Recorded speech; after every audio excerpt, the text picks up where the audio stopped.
Sous les pieds des Annéciens se cache une installation inédite en France. Ce système de pompe à chaleur alimenté par l'eau du lac est connecté à un réseau de chauffage urbain. Cette boucle d'eau est entrée en service début avril. On a pour cela deux tuyaux qui sont immergés. Le premier a une profondeur de 20 mètres qui vient récupérer de l'eau du lac à une température de 7 degrés.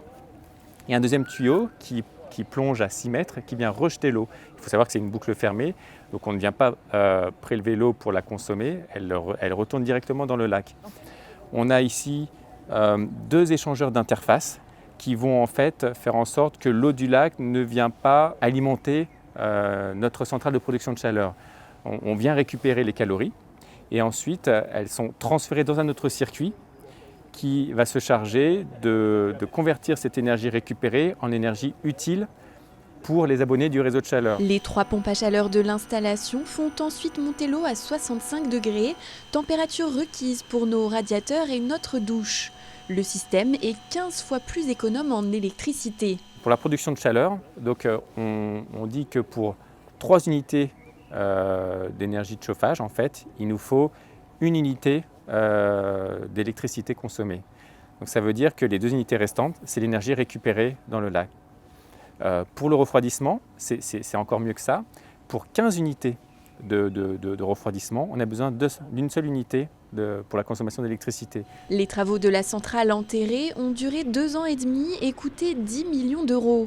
Elle alimente déjà 570 logements et un hôtel.